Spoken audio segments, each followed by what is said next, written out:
묵상 기도하시겠습니다.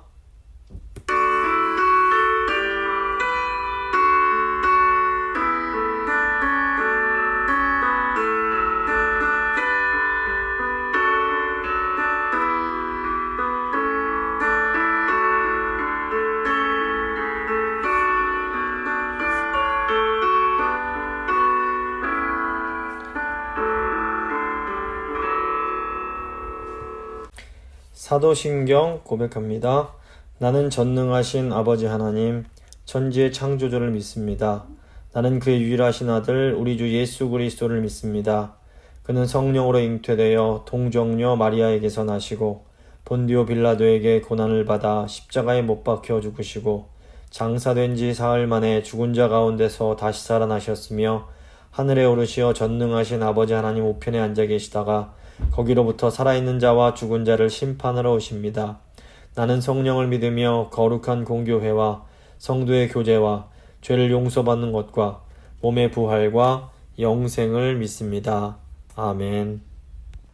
찬송가 290장입니다. 찬송가 290장 찬양하겠습니다.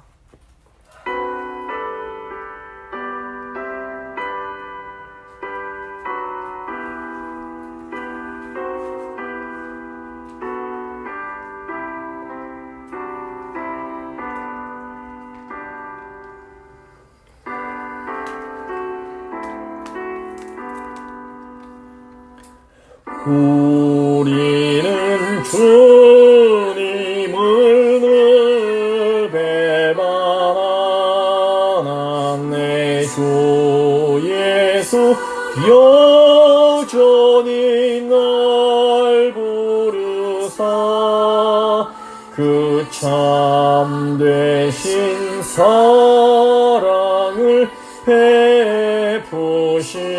베푸시나니 내 형제여 주님을 곧 따르라.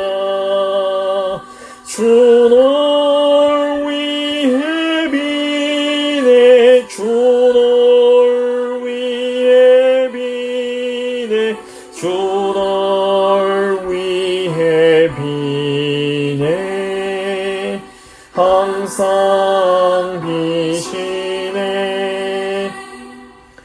주께서 풍성한 은혜를 내려 내 영혼이 나날이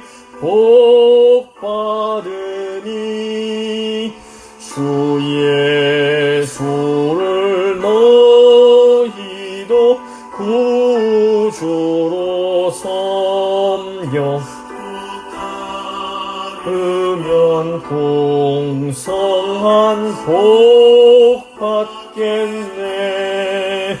주 널 위해 비네 주 널 위해 비네 주 널 위해 비네 항상 비시네.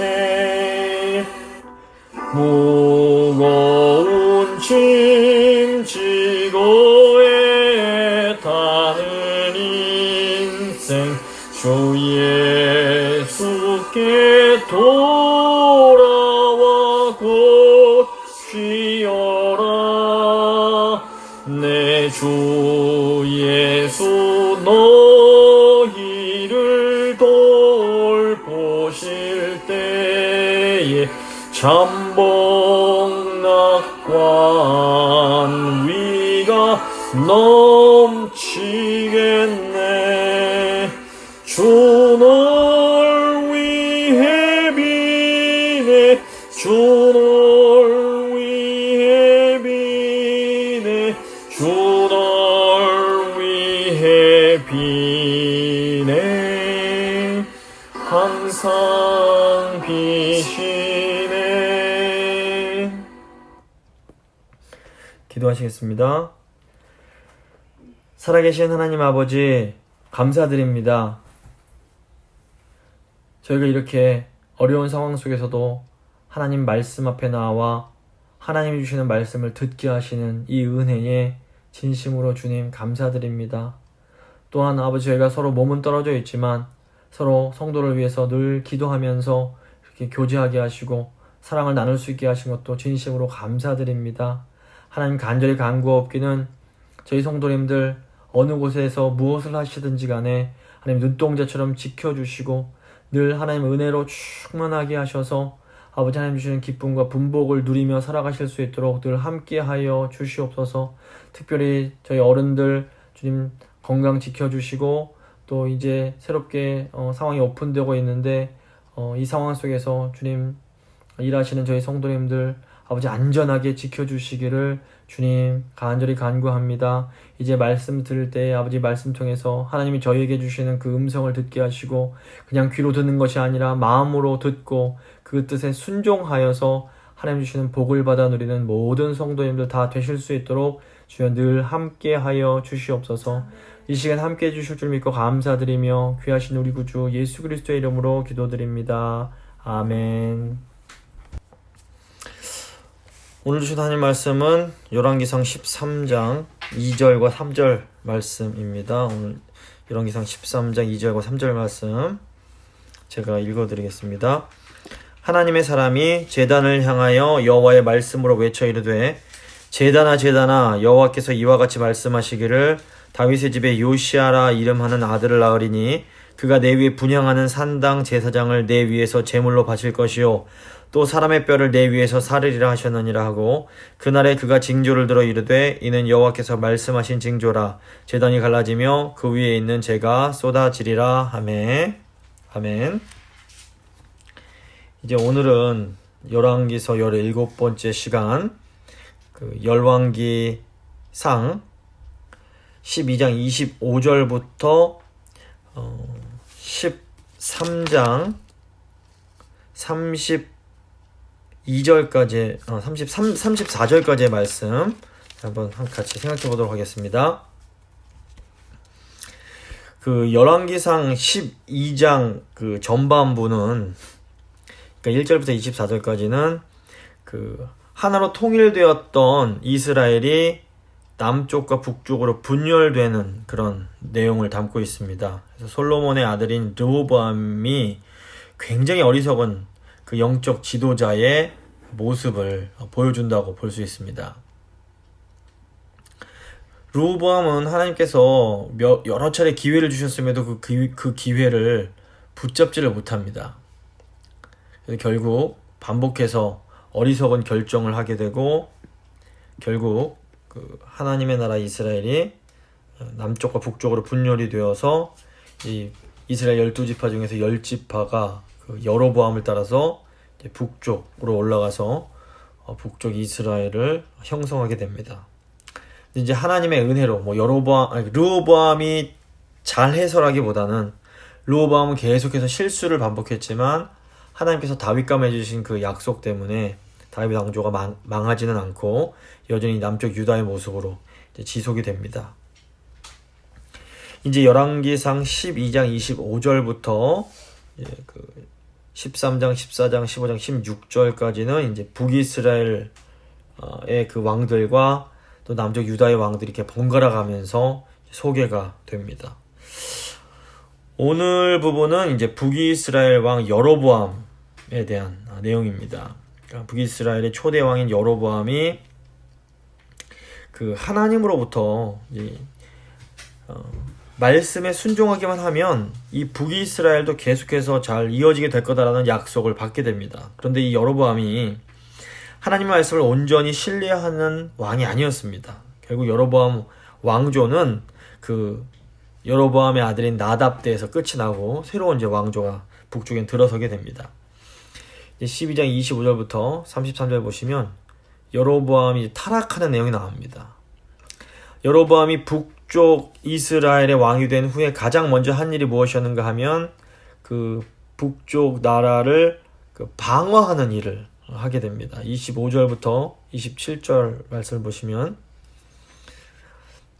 여로보암이 에브라임 산지에 세겜을 건축하고 거기서 살며 또 거기서 나가서 분우엘을 건축하고 그의 마음에 스스로 이르기를 나라가 이제 다윗의 집으로 돌아가리로다.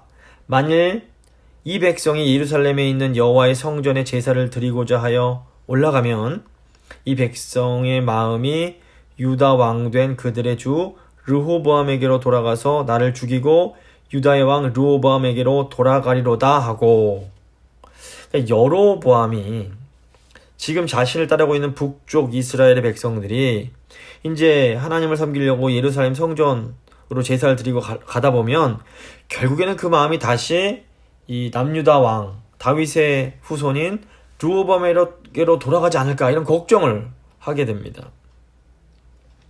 여로보암에게 이런 두려움이 생긴 것은 그가 하나님의 말씀을 신뢰하지 못했기 때문입니다. 하나님은 아히야 선지자를 통해서 여로보암이 이제 북이스라엘의 왕이 될 것이다라고 말씀하실 때에 하나님의 뜻을 잘 따르기만 하면 그 여로보암의 그 왕국이 견고하게 될 것을 분명하게 약속을 해주십니다. 열왕기상 11장 38절을 보시면 여로보암에게 주신 약속입니다. 내가 만일 내가 명령한 모든 일에 순종하고 내 길로 행하며 내 눈에 합당한 일을 하며 내 종 다윗이 행함같이 내 율례와 명령을 지키면 내가 너와 함께 있어 내가 다윗을 위하여 세운 것 같이 너를 위하여 견고한 집을 세우고 이스라엘을 내게 주리라. 여로보암이 하나님으로부터 이렇게 분명한 약속을 받았음에도 이스라엘 북쪽에 있는 이스라엘 백성들이 다시 다윗 왕으로 돌아갈 것을 두려워하는 이유가 뭘까요? 그것은 여로보암이 하나님의 말씀을 믿지 못하는 사람이었기 때문에 그렇습니다. 이게 오늘날에도 뭐 교회 다니면서 내가 하나님 믿는 신앙이 있다라고 말을 해도 하나님의 말씀을 신뢰하지 못하는 사람은 이런 두려움이 마음속에 있을 수밖에 없습니다. 여로보암은 사실 하나님으로부터 모든 것을 다 받았음에도 불구하고 하나님의 말씀을 신뢰하지 못합니다. 결국 하나님을 신뢰하지 못해서 두려움에 사로잡힌 여로보암은 굉장히 인간적인 방법으로 자신의 왕위를 지키려고 합니다. 그러니까 하나님을 의지하지 못하니까 사실은 하나님이 주신 것들을 자기 힘으로 지키려고 하는 겁니다. 그러다 보니까 이게 우상숭배로 이어지게 됩니다. 28절부터 29절입니다. 이에 계획하고 두 송아지를 만들고 무리에게 말하기를 너희가 다시는 예루살렘에 올라갈 것이 없도다. 이스라엘아, 이는 너희를 애굽 땅에서 인도하여 올린 너희의 신들이라 하고 하나는 베델에 두고 하나는 단에 둔지라. 이 일이 죄가 되었으니 이는 백성들이 단까지 가서 그 하나에게 경배함이더라. 여로보암의 계획은 북이스라엘 지역에도 예루살렘과 비슷한 제사의 장소를 만들어서 북이스라엘 백성들로 하여금 제사 드리기 위해서 예루살렘으로 내려가지 않게 하는 거였습니다. 그래서 여로보암이 저 북쪽에 있는 단과, 그러니까 북이스라엘 남쪽 편에 있는 그 베델에 그 두 송아지 우상을 만들어서 그것을 섬기도록 했던 겁니다. 31절입니다. 33절까지 보시면 그가 또 산당들을 짓고 레위 자손 아닌 보통 백성으로 제사장을 삼고 8째 달 곧 그 달 15째 날로 절기를 정하여 유다의 절기와 비슷하게 하고 제단에 올라가되 베델에서 그와 같이 행하여 그가 만든 송아지에게 제사를 드렸으며 그가 지은 산당의 제사장을 베델에서 세웠더라. 그가 자기 마음대로 정한 달 곧 8째 달 15째 날로 이스라엘 자손을 위하여 절기로 정하고 베델에 쌓은 제단에 올라가서 분향하였더라.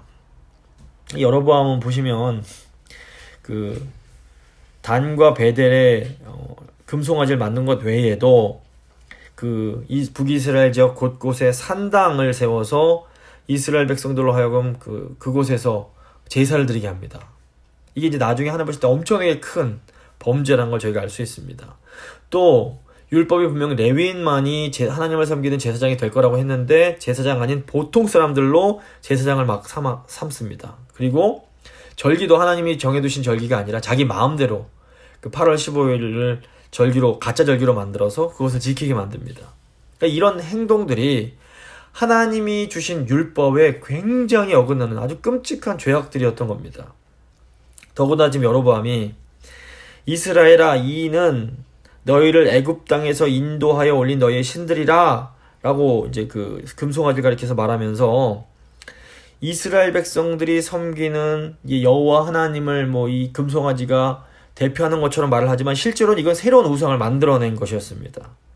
근데 이제 재밌는 것은 이 말이 그 모세의 그 형인 아론이 출애굽한 이스라엘 백성들이 원하는 대로 금송아지를 만들어주면서 했던 그 말과 똑같습니다.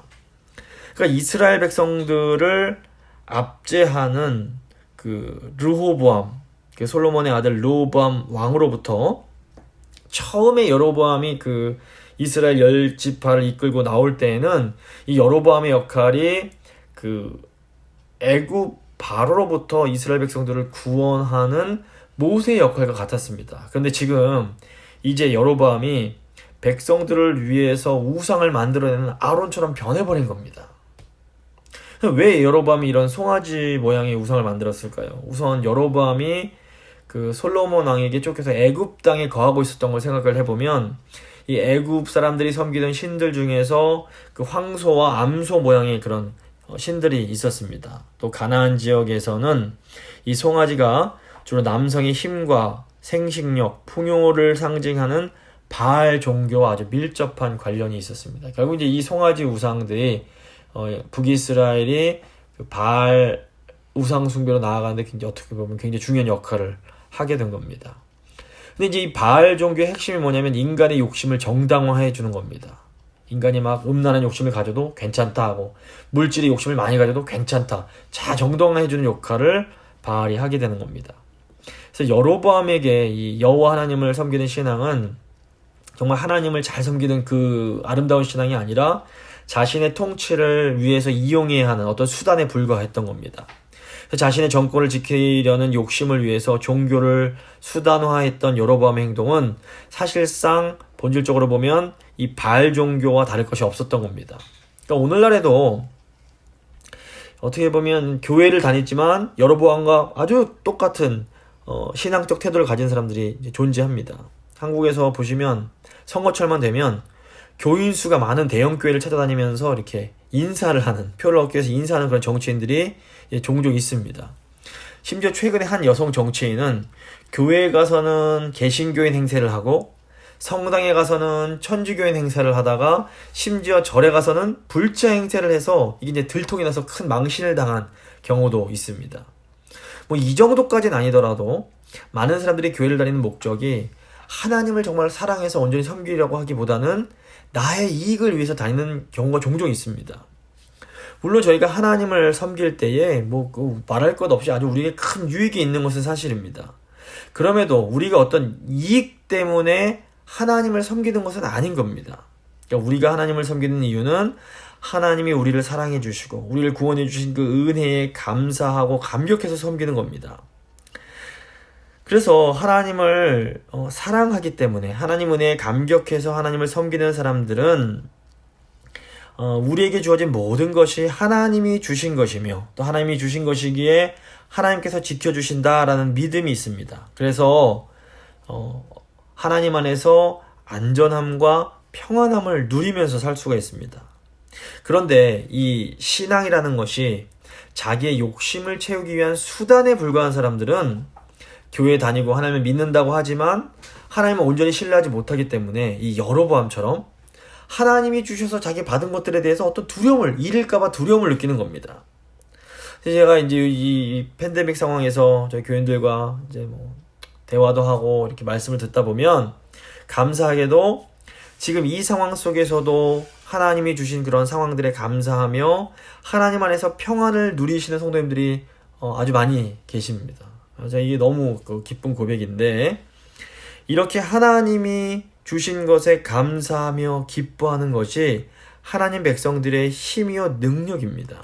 그래서 마귀는 어떻게 해서라도 이 하나님 백성들로 하여금 이 감사와 이 기쁨을 누리지 못하게 만들려고 길을 씁니다. 그래서 막 이런저런 일들을 벌입니다. 그래서 우리가 싸워야 할 영적 싸움은 뭐냐면 우리가 예수 그리스도 안에서 이 기쁨과 감사를 잘 지켜내는 겁니다. 하나님이 우리에게 주신 그 은혜를 기억하면서 어려운 상황 속에서도 이 기쁨과 감사를 잃지 않는 것, 이게 참 중요합니다.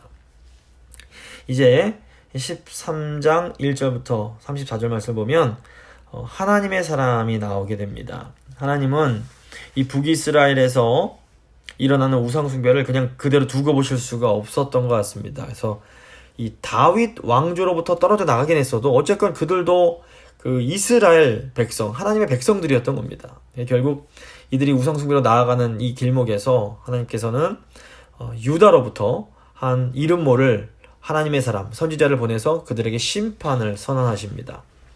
1절부터 3절입니다. 보라, 그때에 하나님의 사람이 여호와의 말씀으로 말미암아 유다에서부터 베델에 이르니 마침 여로보암이 제단 곁에 서서 분향하는지라 하나님의 사람이 제단을 향하여 여호와의 말씀으로 외쳐 이르되 제단아 제단아 여호와께서 이와 같이 말씀하시기를 다윗의 집에 요시아라 이름하는 아들을 낳으리니 그가 내 위에 분향하는 산당 제사장을 내 위에서 제물로 바칠 것이요 또 사람의 뼈를 내 위에서 사르리라 하셨느니라 하고 그날에 그가 징조를 들어 이르되 이는 여호와께서 말씀하신 징조라 제단이 갈라지며 그 위에 있는 재가 쏟아지리라 하매. 하나님께서 놀랍게도 약 300년 후에 이 남유다에서 태어날 요시아 왕에 대해서 예언을 하게 하십니다. 그러니까 열왕기 하 22장을부터 보시면 이제 그 다윗의 후손인 요시아 왕이 나와서 그 남유다 지역의 종교 개혁을 일으켜서 하나님께 칭찬을 받는 것을 보게 됩니다. 그래서 하나님은 이 요시아가 이 베델의 제단을 헐어버리고 그곳에서 제사했던 제사장들을 그 뼈를 그 제단 위에서 다 이렇게 태워버리게 될 거다. 이건 이제 예언을 하게 하십니다.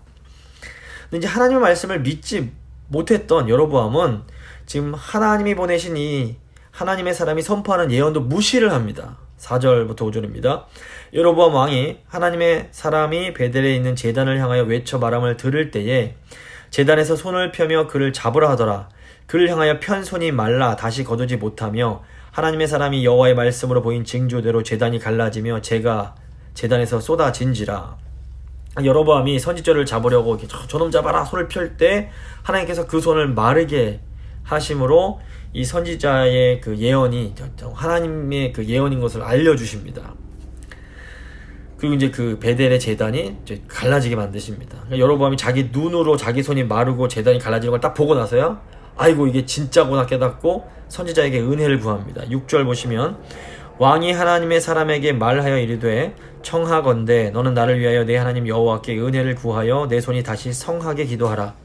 하나님의 사람이 여호와께 은혜를 구하니 왕의 손이 다시 성하도록 전과 같이 되니라. 이 사람이 너무나 어리석은 것이 하나님이 고통 없이 그냥 말씀으로만 하나님의 뜻을 이렇게 알려주실 때에는 그 말씀을 너무 무시하면서 잘 듣지 않는 경우가 많습니다.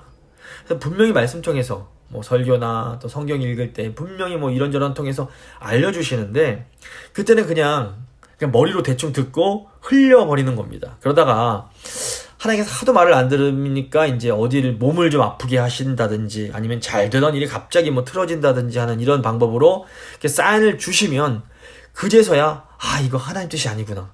하나님이 싫어하시는구나. 내가 잘못했구나. 이런 걸 이제 깨닫고 이제 돌이키게 되는 경우가 많습니다. 근데 그나마 이렇게 하나님이 사인 주실 때 돌이키는 사람은 하나님의 은혜 안에 있는 사람이라고 할 수 있습니다. 사실 제일 좋은 건 항상 하나님 말씀 안에 거하면서 하나님 뜻에 순종하는 삶을 사는 겁니다. 근데 이제 저희가 연약하다 보니까 종종 하나님 뜻에서 벗어나게 되는 경우가 생깁니다. 이때 하나님이 말씀 통해서 경고를 주시는 겁니다. 그래서 이제 이 말씀을 딱 듣고 자기 자신을 돌아보면서 내가 이거 잘못하고 있구나 하고 방향을 전환하는 사람은 이게 복된 사람입니다. 늘 하나님의 말씀을 주야로 묵상하면서 말씀에 자기를 맞춰가는 사람은 이게 그 과실이 시냇가에 심겨진 나무가 늘 그 과실을 맺는 것처럼 이렇게 형통한 삶을 살 수 있게 됩니다. 그런데 이제 이렇게 하나님께서 말씀해 주실 때에 말씀 듣고도 돌아서지 않으면 하나님께서 이제 어떤 이렇게 실제 눈에 보이는 경고를 이제 보여주십니다. 이제 이때라도 이렇게 돌아서면 그건 괜찮습니다.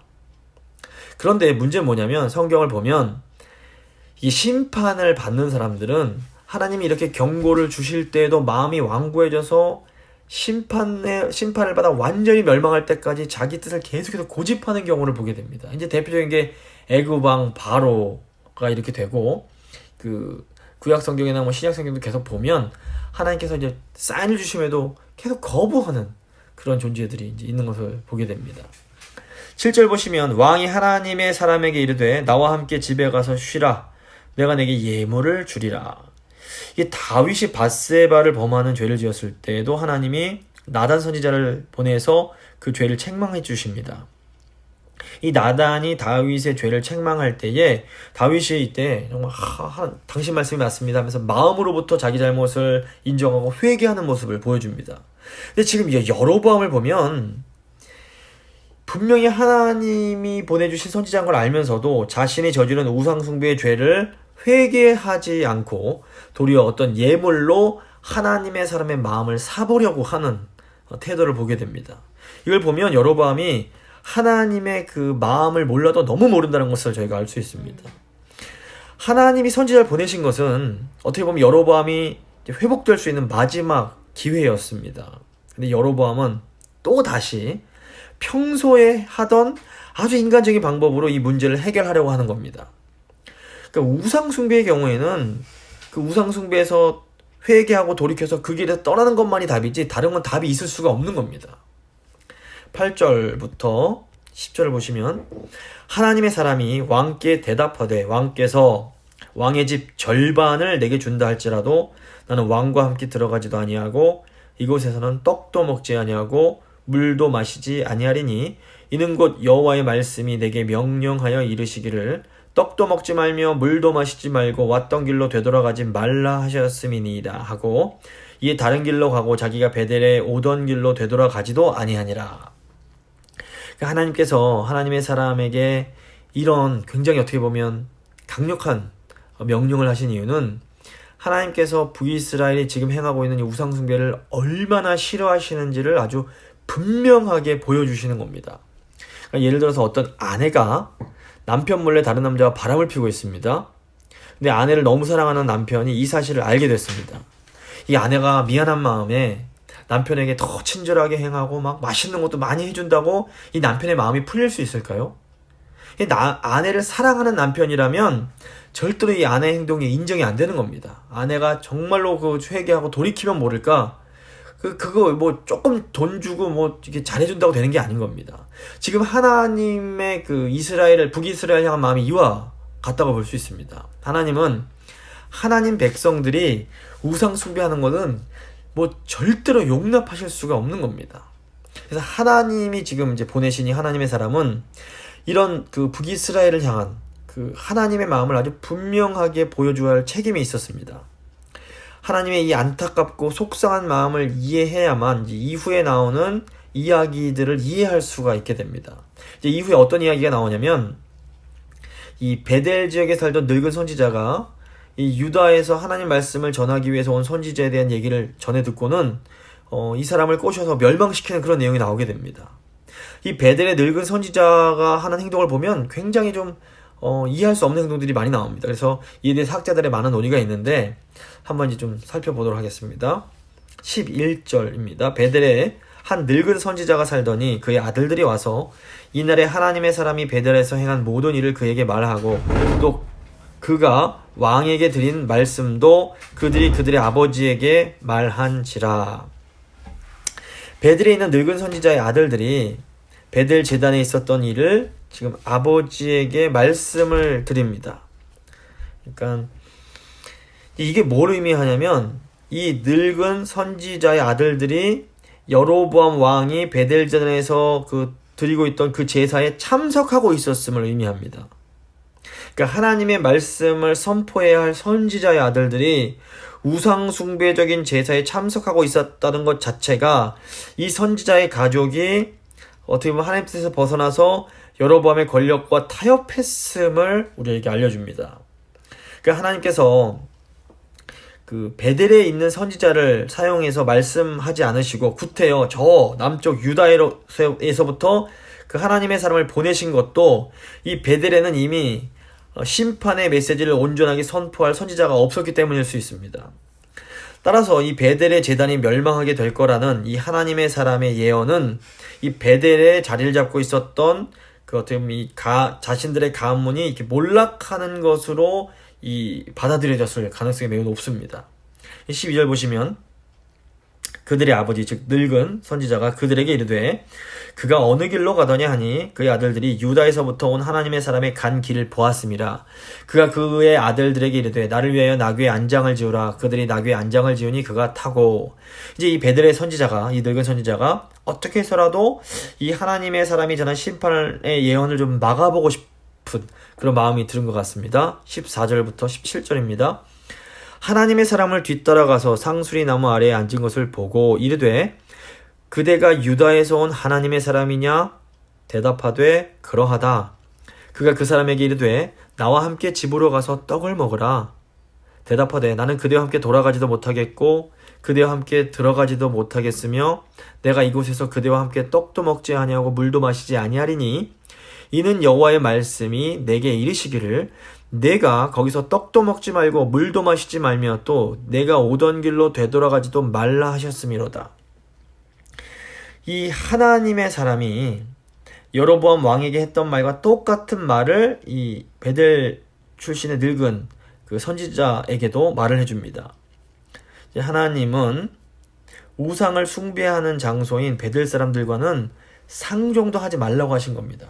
왜냐면 하나님의 사람이 이 우상 섬기는 우상과 타협한 자들에게 이렇게 매수될 수 있는 위험성이 있다는 것을 하나님이 아셨기 때문에 그렇습니다. 네, 18절 보시면 이 늙은 선지자가 말을 합니다. 그가 그 사람에게 이르되 나도 그대와 같은 선지자라. 천사가 여호와의 말씀으로 내게 이르기를 그를 내 집으로 데리고 돌아가서 그에게 떡을 먹이고 물을 마시게 하라 하였느니라 하니 이는 그 사람을 속임이라. 이에 그 사람이 그와 함께 돌아가서 그의 집에서 떡을 먹으며 물을 마시니라. 이 베델의 늙은 선지자가 이 유다에서 온 하나님의 사람을 속이려고 당신만 선지자가 아니라 나도 선지자고 나도 지금 하나님으로부터 계시를 받고 오는 거다라고 말을 지어내서 하는 겁니다. 그리고 안타깝게도 이 유다에서 온 하나님의 사람이 이 늙은 선지자의 거짓말에 속아 넘어가게 됩니다. 너무 이렇게 순진했는지 그 말을 그냥 믿어버리게 되는 겁니다. 그래서 20절부터 23절 보시면 그들이 상 앞에 앉아 있을 때에 여호와의 말씀이 그 사람을 데려온 선지자 즉 늙은 선지자에게 여호와의 말씀이 임하니 21절 그가 유다에서부터 온 하나님의 사람을 향하여 외쳐 이르되 여호와의 말씀에 내가 여호와의 말씀을 어기며 내 하나님 여호와께서 내게 내리신 명령을 지키지 아니하고 돌아와서 여호와가 너더러 떡도 먹지 말고 물도 마시지 말라 하신 곳에서 떡을 먹고 물을 마셨으니 내 시체가 내 조상들의 묘실에 들어가지 못하리라 하셨느니라 하니라. 그리고 자기가 데려온 선지자가 떡을 먹고 물을 마신 후에 그를 위하여 나귀의 안장을 지으니라. 그 하나님은 이 베델의 늙은 선지자를 통해서 하나님의 사람이 지금 하나님의 말씀을 온전히 순종하지 못했음을 이제 알게 하십니다. 그러니까 하나님께서는 사실 때로 타락한 선지자를 통해서도 하나님의 말씀을 전해주십니다. 그래서 민수기를 보시면 출애굽한 이스라엘 백성들이 가나안에 이제 진입하려고 할 때에 그 모압 왕 발락이 선지자 발람을 매수해서 이스라엘 백성들을 저주하게 하려고 합니다. 이제 이 선지자 발람이 처음에는 이 제안을 거절하다가 결국 이 많은 재물을 준다는 게 매수를 당해서 이제 그 이스라엘을 저주하려고 합니다. 근데 하나님께서 이 타락한 선지자 발람을 통해서 그 하나님의 백성 이스라엘을 축복하게 하시는 내용이 나옵니다. 아마 잘 아실 겁니다. 그러니까 지금 보시면 하나님의 사람이 자기를 속여서 자기 집에 데려와 놓고는 자신에게 심판의 말을 전하는 이 늙은 선지자의 얘기를 들으면서 참 어떻게 보면 어이가 없었을지 모르겠습니다. 이 베델의 늙은 선지자는 유다에서 온 하나님의 사람과 이렇게 식사를 하면서 그걸 이렇게 좋은 말로 매수하려고 했을지 모르겠습니다. 그런데 하나님의 백성들이 지금 베델에서 행하고 있는 우상 숭배는 이 하나님 보실 때는 도저히 용납할 수 없는 아주 끔찍한 죄였던 겁니다. 그래서 지금 이 하나님의 사람은 이 끔찍한 죄에 대해서 그 무서운 심판을 전하며 하나님의 그 마음을 전해야 하는 아주 막중한 책임을 가지고 있었던 사람이었고 그렇기 때문에 더더욱 하나님 말씀에 철저하게 순종해야만 했던 겁니다. 그런데 이 사람이 어쩐 일인지 왕이 주는 그 유혹에는 이겼는데 같은 선지자라고 하니까 그 말에는 그만 속아 넘어가서 하나님의 말씀을 어기고 말았던 겁니다. 24절 보시면 이게 그 사람이 이거는 그 유다에서 온 하나님의 사람이 가더니 사자가 길에서 그를 만나 물어 죽이매 그의 시체가 길에 버림받으니 나귀는 그 곁에 서 있고 사자도 그 시체 곁에 서 있더라. 지나가는 사람들이 길에 버린 시체와 그 시체 곁에 선 사자를 보고 그 늙은 선지자가 사는 성읍에 가서 말한지라. 결국 이 하나님의 사람이 하나님 말씀에 불순종한 결과 사자에게 죽임을 당하게 됩니다. 이게 너무 신기한 것은 이 사자가 하나님의 사람을 죽이고도 그 사람이나 또 그 사람을 태우고 갔던 나귀는 먹지 않고 가만히 곁에 서서 지키고 있는 겁니다. 이것은 사자가 배가 고파서 본능 때문에 이 사람을 죽인 것이 아니라는 것을 보여주는 겁니다. 그러니까 이 하나님의 사람이 우연히 운이 없어서 길에서 사자를 만나서 죽은 것이 아니라 하나님 말씀에 불순종했기 때문에 그 결과로 사자에 의해서 하나님이 보내신 사자에 의해서 죽임을 당했다라는 것을 아주 강력하게 보여주는 겁니다. 그러니까 이 사건은 하나님의 말씀이 얼마나 준엄한 것이며 또 하나님의 말씀을 전하는 선지자라고 해도 하나님 말씀에 불순종할 때에는 반드시 심판을 받게 된다는 것을 우리에게 보여줍니다. 근데 오늘날 이 시대 사람들이 하나님의 사랑은 많이 강조하면서 이 하나님의 그 심판은 무시하는 경향이 좀 많이 있는 것 같습니다. 물론 우리 하나님은 사랑의 하나님이십니다. 근데 저희가 사랑을 생각할 때는 하나님의 사랑이 너무 크기 때문에 하나님의 질투도 큰 겁니다. 그래서 하나님의 사랑이 너무 크고 강하기 때문에 우리가 하나님이 아닌 다른 우상을 섬길 때에는 하나님이 아주 크게 진노하십니다.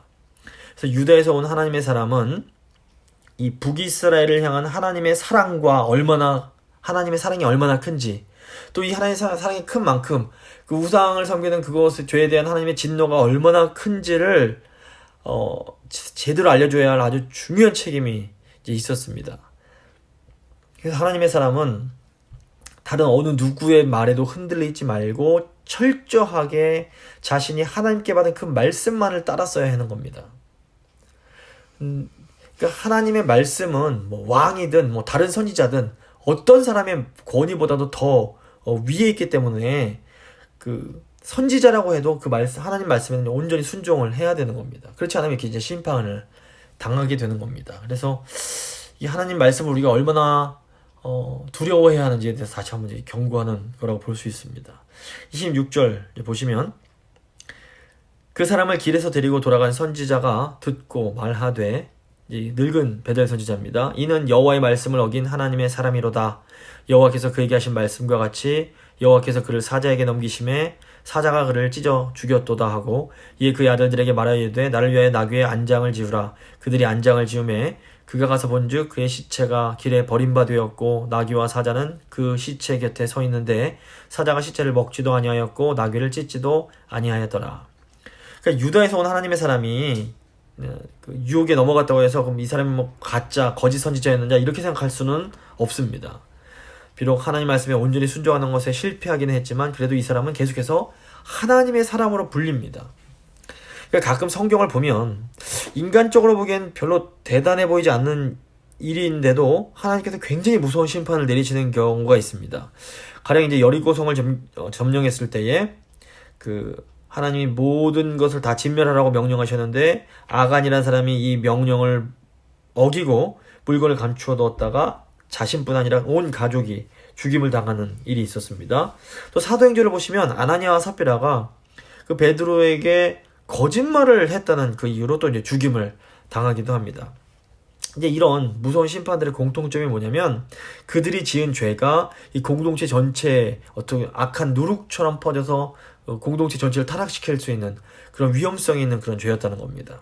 그래서 인간적으로 보기에는 그 죄가 비록 작아 보여도 하나님 백성 전체에 큰 위협이 될 수 있을 때는 이렇게 무서운 심판이 이제 임했던 겁니다.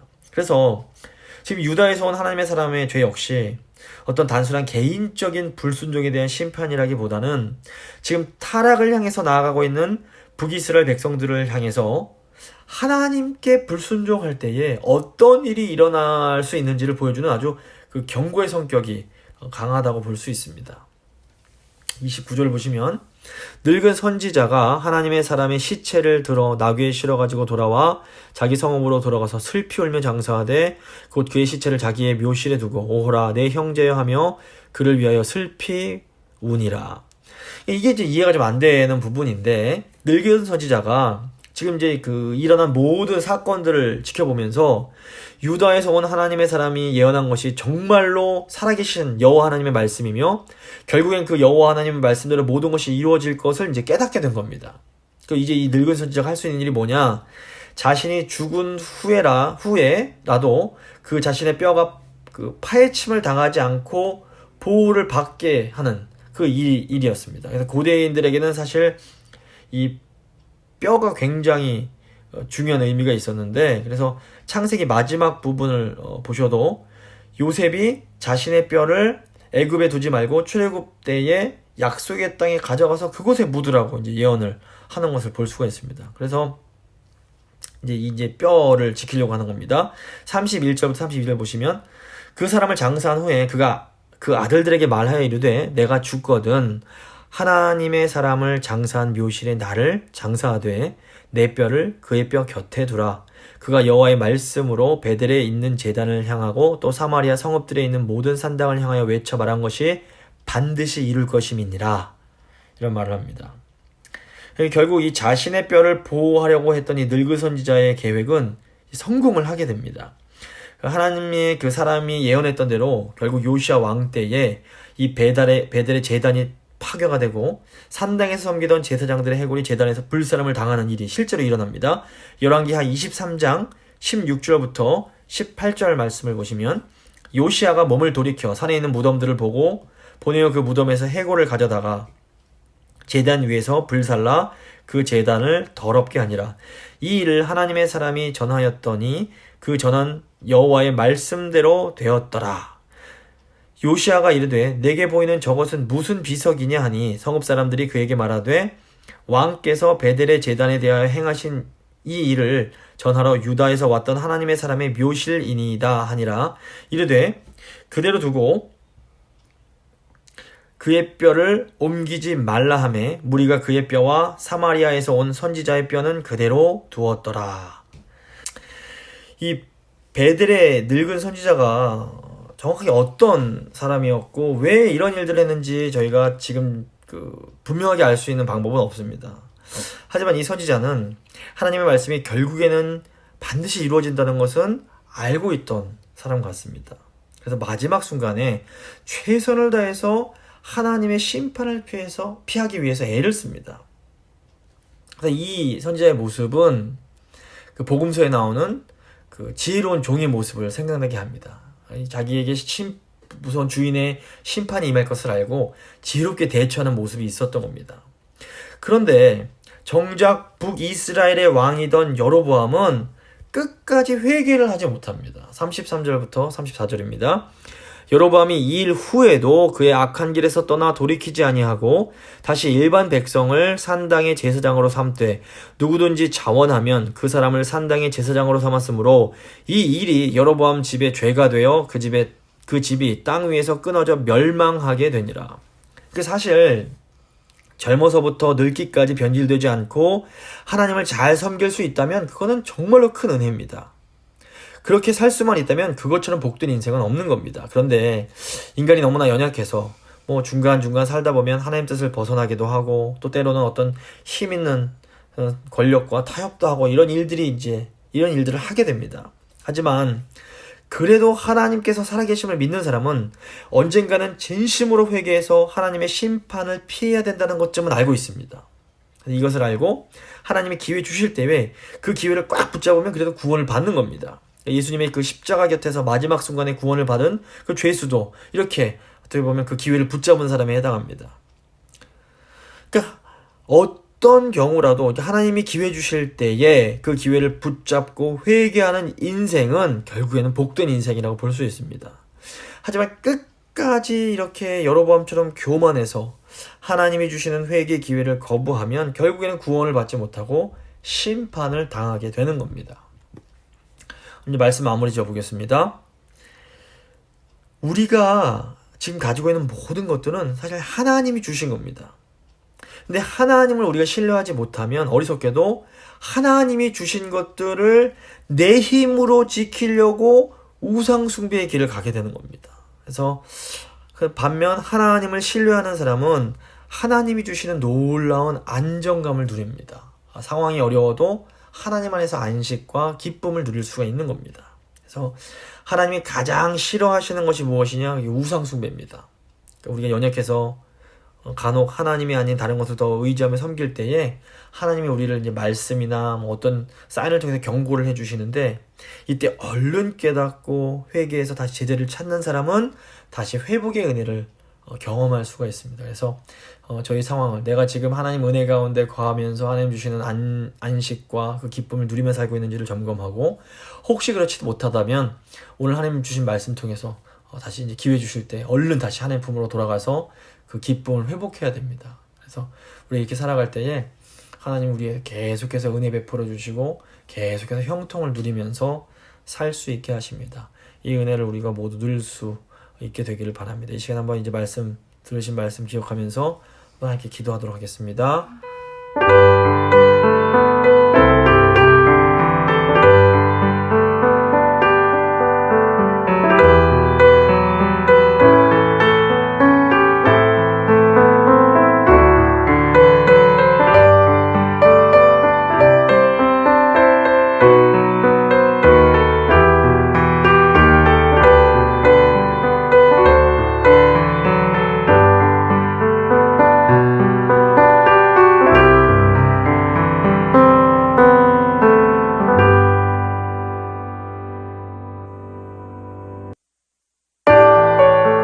기도하시겠습니다.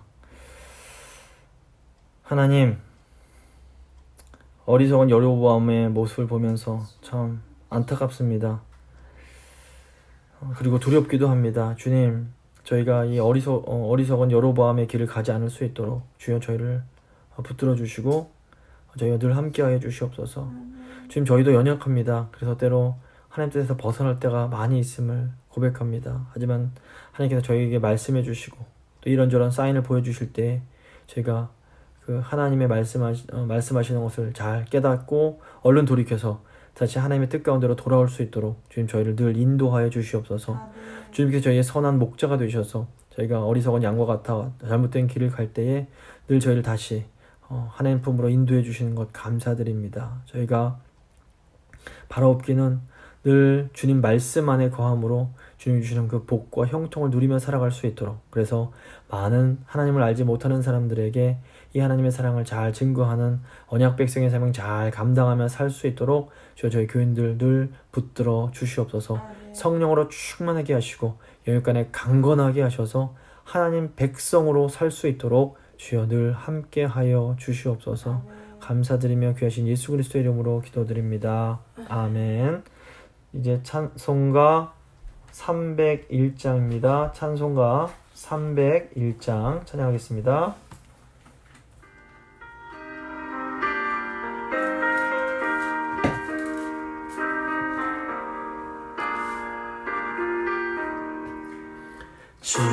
지금까지 지내온 것 주의 크신 은혜라.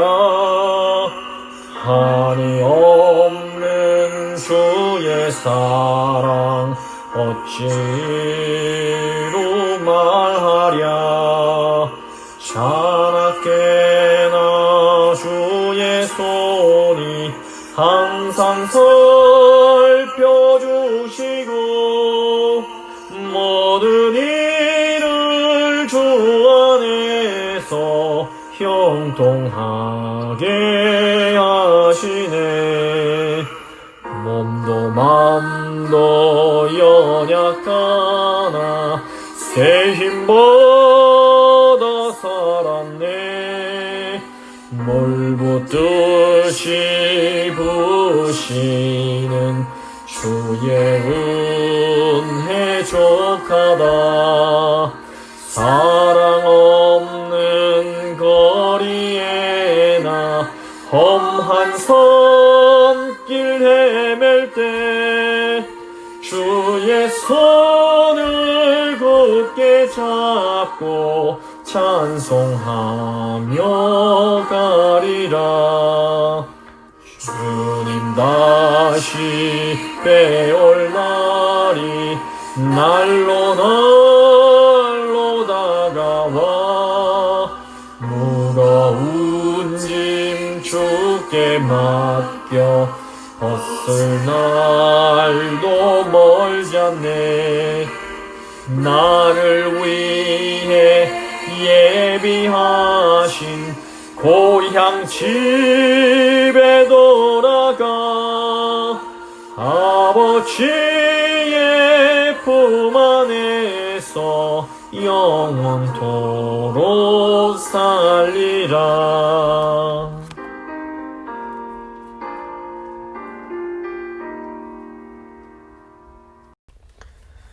주님 가르쳐 주신 기도로 예배 마치도록 하겠습니다. 하늘에 계신 우리 아버지, 아버지의 이름을 거룩하게 하시며 아버지의 나라가 오게 하시며 아버지의 뜻이 하늘에서와 같이 땅에서도 이루어지게 하소서. 오늘 우리에게 일용할 양식을 주시고 우리가 우리에게 잘못한 사람을 용서해 준 것 같이 우리 죄를 용서해 주시고 우리를 시험에 빠지지 않게 하시고 악에서 구하소서. 나라와 권능과 영광이 영원히 아버지의 것입니다. 아멘.